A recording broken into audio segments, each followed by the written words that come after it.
अरे, तुम्हाला माहीत आहे का, जगातील सर्वात श्रीमंत व्यक्ती आपल्या सुपुत्राचे लग्न युरोपच्या अलिशान व्हिलामध्ये नाही, तर भारताच्या पवित्र भूमीवर भारतीय संतांच्या सानिध्यात आपल्या प्राचीन धार्मिक विधींनुसार मोठ्या अभिमानाने करतो. हे ऐकून आश्चर्य वाटले ना? पण यामागे एक मोठे सत्य दडलेले आहे. ॲपलचे संस्थापक स्टीव्ह जॉब्स त्यांच्या आयुष्यातील एका महत्त्वाच्या टप्प्यावर भारतात कुंभमेळ्यात आध्यात्मिक उन्नतीसाठी आले होते. त्यांनी इथूनच प्रेरणा घेतली.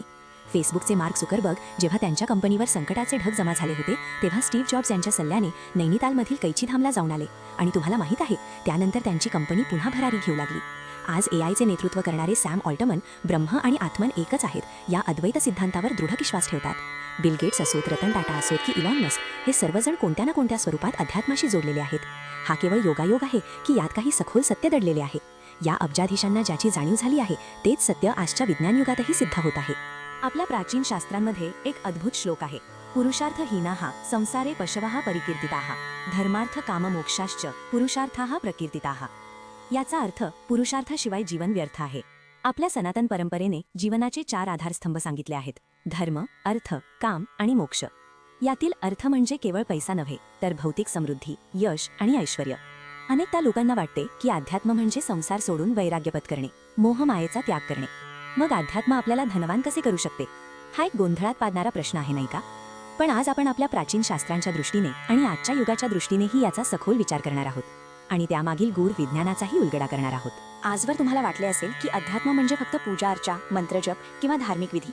पण सनातन धर्मानुसार मनुष्य केवळ शरीर आणि मन इतकाच मर्यादित नाही, तर तो याहून खूप विशाल आहे. उपनिषदे सांगतात की मनुष्य 5 स्तरांचा अर्थात पंचकोशांचा बनलेला आहे. हे कोश म्हणजे अन्नमय कोश, आपले भौतिक शरीर; प्राणमय कोश, आपली प्राणशक्ती; मनोमय कोश, आपले मन आणि भावना; विज्ञानमय कोश, आपली बुद्धी आणि ज्ञान; आणि आनंदमय कोश, आपला आंतरिक आनंद आणि शांती. या सर्वांच्या पलीकडे आत्मन म्हणजेच शुद्ध चैतन्य आहे, जे ब्रह्मपासून वेगळे नाही. जेव्हा आपण केवळ अन्नमय किंवा मनोमय कोशावर लक्ष केंद्रित करतो, तेव्हा आपण जीवनाच्या विशालतेला हरवून बसतो. आपण आपल्या खऱ्या शक्तीपासून दूर राहतो. अध्यात्म म्हणजे या सूक्ष्म स्तरांवर जाऊन स्वतःला ओळखणे, आंतरिक शक्ती जागृत करणे आणि या पंचकोशांमध्ये संतुलन साधणे. आता यातील अर्थाच्या महत्त्वाकडे वळूया. आपल्या शास्त्रांनी कधीही धनाची निंदा केली नाही. उलट धर्माचे पालन करून अर्थ मिळवणे हे महत्त्वाचे मानले आहे. भगवद्गीतेमध्ये भगवान श्रीकृष्ण स्पष्ट सांगतात, न हि कश्चित क्षणमपि जातु तिष्ठत्य कर्मकृत कार्यते ह्यवशः कर्म सर्वः प्रकृतिजैर्गुणैः. याचा अर्थ असा की कोणताही मनुष्य एका क्षणासाठीही कर्म केल्याशिवाय राहू शकत नाही. या जगात जोपर्यंत आपण आहोत तोपर्यंत कर्तव्यकर्म करावेच लागेल. आणि कर्तव्यकर्म उत्तम रीतीने करण्यासाठी, गृहस्थाश्रमात कुटुंब चालवण्यासाठी, समाजासाठी काहीतरी करण्यासाठी धनाची आवश्यकता असतेच. म्हणूनच धर्मपूर्वक अर्थार्जन हा आपल्या शास्त्रांचा मूळ सिद्धांत आहे, जो आपल्याला केवळ भौतिक सुखच नाही तर मानसिक शांतीही देतो. महर्षी कणाद सांगतात, धर्म तो आहे जो आपल्याला ऐहिक आणि पारलौकिक अशा दोन्ही स्तरांवर उन्नती देतो. याचा अर्थ योग्य मार्गाने कमावलेले धनच खरे सुख देते. आता या गूढ सत्याची आजच्या विज्ञानाशी सांगड घालूया. हे फक्त धार्मिक कल्पना नाहीत, तर त्यांचे वैज्ञानिक पुरावेही उपलब्ध आहेत. प्रोफेसर श्री नारायण प्रसाद यांनी केलेल्या संशोधनात असे दिसून आले आहे की ज्या लोकांचा आध्यात्मिक कल्याण निर्देशांक म्हणजेच स्पिरिच्युअल वेलबिईंग इंडेक्स उच्च असतो, त्यांची आर्थिक स्थितीही लक्षणीयरित्या चांगली असते. कल्पना करा, हे आकडे किती धक्कादायक आहेत. प्रतिवर्षी 10 लाखाहून अधिक उत्पन्न असलेल्या 63% लोकांमध्ये उच्च आध्यात्मिक निर्देशांक आढळला आहे, तर 2.5 लाखांपेक्षा कमी उत्पन्न असलेल्या 71% लोकांमध्ये हा निर्देशांक कमी होता. हे आकडे अध्यात्म आणि समृद्धीमधील सखोल संबंध स्पष्ट करतात. हे केवळ योगायोग नाही, तर अध्यात्म आपल्याला केवळ वैयक्तिक स्तरावरच नव्हे तर बाह्य जगातही यशस्वी होण्यासाठी आवश्यक असलेली क्षमता प्रदान करते. पहिलं रहस्य म्हणजे आंतरिक दृष्टी आणि स्पष्टता, क्लॅरिटी आणि विजन. अध्यात्म आपल्याला आपल्या जीवनाचा खरा उद्देश आणि अर्थ शोधायला मदत करते. जेव्हा आपल्याकडे स्पष्ट दृष्टी आणि निर्धाराने भरलेले मन असते, तेव्हा आपल्या निर्णयांमध्ये अचूकता येते. आपण योग्य मार्ग निवडतो. माझं ध्येय काय आहे, मी कोण आहे, असे प्रश्न विचारून आत्मपरीक्षण केल्याने एक सखोल आत्मज्ञान प्राप्त होते, जे व्यावसायिक आणि वैयक्तिक दोन्ही स्तरांवर यशस्वी होण्यासाठी अत्यंत आवश्यक आहे. जेव्हा तुम्ही स्वतःला ओळखता, तेव्हा तुम्हाला नेमके काय हवे आहे आणि ते कसे मिळवायचे हे स्पष्ट होते. यामुळे तुम्ही भटकायला लागत नाही, तुमची ऊर्जा एकाच दिशेने केंद्रित होते. दुसरे रहस्य म्हणजे एकाग्रता आणि वर्तमान काळात जगणे, फोकस अँड प्रेझेन्स. ध्यान, प्राणायाम यांसारख्या आध्यात्मिक साधनांमुळे आपली एकाग्रता प्रचंड वाढते. आपले मन शांत आणि एकाग्र होते, ज्यामुळे आपण कोणत्याही कामावर पूर्ण लक्ष केंद्रित करू शकतो. अशा स्थितीत घेतलेले निर्णय अधिक योग्य आणि परिणामकारक ठरतात. भगवद्गीतेतील कर्मयोग आपल्याला फळाची चिंता न करता वर्तमान काळात आपले कर्म उत्कृष्ट रीतीने करण्यास शिकवतो. आजचे क्वांटम फिजिक्स आणि न्यूरोसायन्स देखील माइंडफुलनेस आणि प्रेझेन्सचे महत्त्व सांगतात, जे अध्यात्माचा अविभाज्य भाग आहे. जेव्हा तुम्ही पूर्णपणे वर्तमानात असता तेव्हा तुम्ही तुमच्या कामात पूर्ण ऊर्जा आणि बुद्धी लावता, त्यामुळे यश मिळणे अपरिहार्य होते. यासाठी रोज सकाळी 10-15 मिनिटे शांत बसून आपल्या श्वासावर लक्ष केंद्रित करा. तुम्हाला फरक नक्की. तिसरे रहस्य म्हणजे सकारात्मकता आणि कृतज्ञता, पॉझिटिव्हिटी अँड ग्रॅटिट्यूड. देवी लक्ष्मी म्हणजे केवळ पैसा नाही. लक्ष्मी म्हणजे समृद्धी, सौंदर्य, आरोग्य, यश, ऐश्वर्य आणि ज्ञान. लक्ष्मी चंचल आहे असे म्हणतात, पण ती अशा घरात आणि अशा व्यक्तीजवळ वास करते जिथे स्वच्छता असते, प्रेम असते, सद्भाव असतो, उद्योग असतो, दानधर्म असतो आणि धर्माचे पालन होते. अध्यात्म आपल्याला प्रत्येक गोष्टीत सकारात्मकता आणि कृतज्ञता शोधायला शिकवते. जेव्हा तुम्ही तुमच्याकडे असलेल्या गोष्टींबद्दल कृतज्ञ असता तेव्हा ब्रह्मांड तुम्हाला अजून जास्त देण्यास तयार होते. कृतज्ञतेची ऊर्जा ही अत्यंत शक्तिशाली आहे. ती समृद्धीला आकर्षित करते, तुमच्याकडे अधिक चांगले अनुभव खेचून आणते. रोज रात्री झोपण्यापूर्वी दिवसातून घडलेल्या किमान 3 चांगल्या गोष्टींसाठी कृतज्ञता व्यक्त करा. हा छोटासा सराव तुमच्या जीवनात मोठा बदल घडवेल. चौथे रहस्य आहे प्रामाणिकपणा आणि नैतिकता, इंटेग्रिटी अँड एथिक्स. चाणक्य नीतीमध्ये आचार्य चाणक्य म्हणतात, उद्योगिनः पुरुषसिंहमुपरिति लक्ष्मीही. म्हणजेच लक्ष्मी नेहमी उद्योगामध्ये असलेल्या पुरुषसिंहाकडे येते, जो पराक्रमी, बुद्धिमान आणि धैर्यवान आहे. पण चाणक्य हेही विसरत नाहीत की अर्थार्जन हे नेहमी धर्माच्या मार्गानेच व्हायला हवे. अध्यात्म आपल्याला धर्माचे पालन करायला शिकवते, म्हणजेच प्रामाणिकपणा, सत्यता आणि नैतिक मूल्यांची कास धरायला शिकवते. आजच्या जगात दीर्घकाळ यशस्वी होण्यासाठी ट्रस्ट म्हणजेच विश्वास हा अत्यंत महत्त्वाचा घटक आहे. तुमचा व्यवहार पारदर्शक असेल, तुम्ही प्रामाणिक असाल तर लोक तुमच्यावर विश्वास ठेवतील आणि तुमच्याशी व्यवसाय करायला तयार होतील.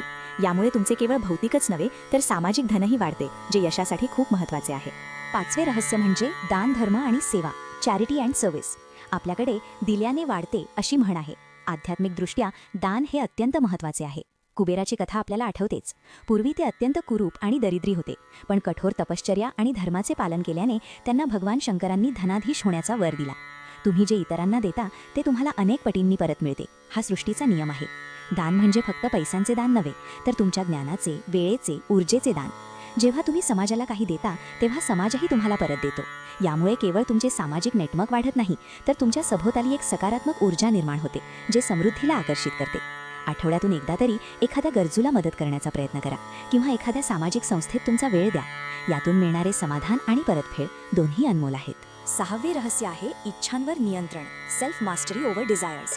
आध्यात्मिक साधने आपल्याला आपल्या इच्छांवर आणि वासनांवर नियंत्रण मिळवायला शिकवतात. जेव्हा तुम्ही तुमच्या इच्छांचे गुलाम नसता तेव्हा तुम्ही अधिक विवेकपूर्ण निर्णय घेता. यामुळे अनावश्यक खर्च टाळला जातो आणि संपत्तीची योग्य गुंतवणूक होते, ज्यामुळे दीर्घकाळ आर्थिक स्थिरता येते. आजच्या जगात जाहिराती आणि दिखावा आपल्याला अनेक अनावश्यक गोष्टींकडे आकर्षित करतो, पण जेव्हा तुमचे मन शांत आणि संयमित असते तेव्हा तुम्ही खऱ्या गरजा आणि इच्छांमधील फरक ओळखू शकता.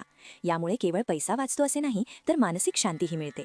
नियमित ध्यान आणि आत्मपरीक्षणाने तुम्ही तुमच्या इच्छांवर नियंत्रण मिळवू शकता. सातवे आणि अत्यंत महत्त्वाचे रहस्य म्हणजे सुसंवाद आणि सामाजिक सहभाग, हार्मनी अँड सोशल पार्टिसिपेशन. अध्यात्म आपल्याला जे आत्मा माझ्यात आहे तोच इतरांमध्येही आहे हे सत्य शिकवते. हा अद्वैत सिद्धांत आपल्याला अयम आत्मा ब्रह्म हे सांगतो. यामुळे इतरांप्रती सहानुभूती, परोपकार आणि निस्वार्थ सेवेची भावना वाढते. समाजातील अडचणीत असलेल्यांना मदत करणे, गरजूंना आधार देणे, सामाजिक कार्यात सक्रिय सहभाग घेणे, यातून केवळ सामाजिक सलोखाच नव्हे तर आपले स्वतःचे मानसिक आणि भावनिक आरोग्यही सुधारते. हे सर्व घटक यशस्वी आणि समृद्ध जीवनाचा पाया रचतात. जेव्हा तुम्ही समाजाशी जोडलेले असता, इतरांच्या भल्याचा विचार करता, तेव्हा तुम्हाला अनपेक्षित मार्गाने मदत मिळते. तुमचे संबंध, नेटवर्किंग मजबूत होतात, जे यशासाठी खूप महत्त्वाचे आहेत. आता या आध्यात्मिक तत्वांना आपल्या दैनंदिन जीवनात कसे आणता येईल, जेणेकरून आपण भौतिक आणि आध्यात्मिक दोन्ही दृष्टीने समृद्ध होऊ शकू, ते पाहूया. हे काही सोपे उपाय आहेत जे आपल्या पूर्वजांनी नेहमीच अंगीकारले आहेत आणि आधुनिक विज्ञानानेही त्यांचे महत्त्व सिद्ध केले आहे. पहिले, नित्य कृतज्ञता व्यक्त करा, ग्रॅटिट्यूड प्रॅक्टिस. सकाळी उठल्यावर दिवस सुरू करण्यापूर्वी किमान 5 मिनिटे शांत बसा. डोळे मिटून तुम्हाला मिळालेल्या सर्व चांगल्या गोष्टींसाठी, तुमचे आरोग्य, तुमचे कुटुंब, तुमचे काम, तुमच्याकडे असलेले अन्न, वस्त्र, निवारा, यासाठी ब्रह्मांडातल्या त्या परमशक्तीचे आभार माना. सर्वे भवन्त सुखिनः, सर्वे सन्तु निरामयः हा मंत्र मनाशी म्हणा.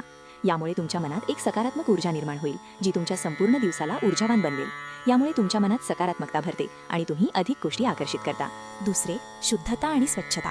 फक्त शरीर आणि घराचीच नाही, तर आपल्या मनाचीही स्वच्छता महत्त्वाची आहे. आपला परिसर स्वच्छ ठेवा. जिथे तुम्ही काम करता ती जागा स्वच्छ ठेवा. आपल्या घराची दिशा, मांडणी योग्य असावी यासाठी वास्तूनुसार काही गोष्टी पाळा. उदाहरण, आपल्या घराचा ईशान्य कोपरा नेहमी स्वच्छ आणि मोकळा ठेवावा. तिथे जड वस्तू नसाव्यात. उत्तर दिशा धनाची, कुबेराची दिशा मानली जाते, तर पूर्व दिशा सूर्य आणि देवांची. या दिशा स्वच्छ आणि मोकळ्या ठेवल्याने घरात सकारात्मक ऊर्जा टिकून राहते, ज्यामुळे धनागमनाचे मार्ग खुले होतात. रोज सकाळी आपल्या घराची स्वच्छता करा आणि कामावर जाण्यापूर्वी आपल्या डेस्कची व्यवस्थित मांडणी करा. हे छोटे बदल तुमच्या जीवनात खूप सकारात्मकता आणतील. तिसरे, दान, धर्म आणि सेवा, चॅरिटी अँड सर्व्हिस. आपल्या कमाईतील एक छोटासा भाग नेहमी दानधर्मासाठी बाजूला ठेवा. एखाद्या गरजू व्यक्तीला मदत करा, एखाद्या सामाजिक कार्यात सहभाग घ्या किंवा मंदिरात, गोशाळेत दान करा. दशमांश म्हणजे आपल्या उत्पन्नाचा 10वा भाग देण्याची परंपरा आपल्याकडे आहे. यामुळे संपत्तीचा ओघ तुमच्याकडे अजून वेगाने येतो. लक्षात ठेवा, दान हे निस्वार्थ भावाने असावे. तुम्ही दिलेले प्रत्येक कण तुम्हाला अनेक पटींनी परत मिळते. हा सृष्टीचा अटळ नियम आहे. हा नियम केवळ पुस्तकांत नाही, तर जगभरातील अनेक यशस्वी व्यक्तींच्या जीवनात दिसून येतो. महिन्याच्या सुरुवातीलाच तुमच्या कमाईतील 10% भाग दान देण्यासाठी वेगळा काढून ठेवा.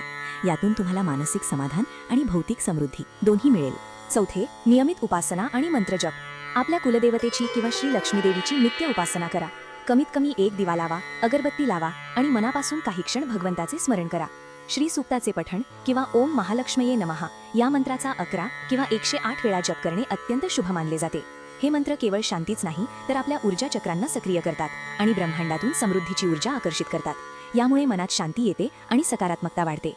रोज सकाळी किंवा संध्याकाळी 5-10 मिनिटे शांतपणे बसून मंद स्वरात या मंत्राचा जप करा. तुम्हाला लगेच फरक जाणवेल.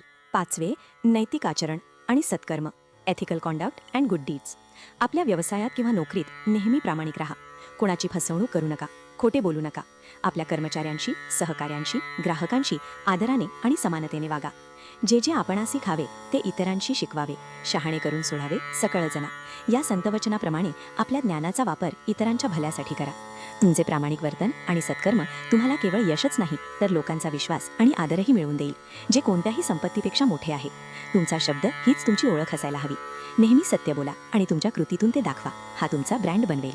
हे सर्व उपाय केवळ पैसे मिळवण्यासाठी नाहीत, तर एक परिपूर्ण आणि आनंदी जीवन जगण्यासाठी आहेत, जिथे धन हे केवळ एक साधन असेल, साध्य नव्हे. ईशावास्य उपनिषदात सांगितले आहे की जगत, भौतिक जग आणि अध्यात्म, आंतरिक जग यांच्यात संतुलन राखणे आवश्यक आहे. जर आपण एकाच गोष्टीमागे धावलो तर आपल्याला अंधकारच मिळेल. आत्मज्ञान प्राप्त करण्यासाठी शरीर हेच एक साधन आहे. त्यामुळे शरीर आणि जगाकडे दुर्लक्ष करून चालणार नाही. भौतिक आणि आध्यात्मिक दोन्ही समृद्धीचा अनुभव घेण्यासाठी हे संतुलन साधणे अत्यंत महत्त्वाचे आहे. दोन्ही बाजू समान महत्त्वाच्या आहेत आणि त्यांना एकत्र घेऊनच आपण खरे सुख आणि यश अनुभवू शकतो. या प्रवासात श्री लक्ष्मी देवीचा आशीर्वाद तुमच्या पाठीशी राहू आणि तुम्हाला सर्व प्रकारची समृद्धी प्राप्त हो, हीच माझी परमेश्वराकडे प्रार्थना आहे. हे नियम पाळून बघा, तुमचे जीवन नक्कीच बदलले. ओम नमः.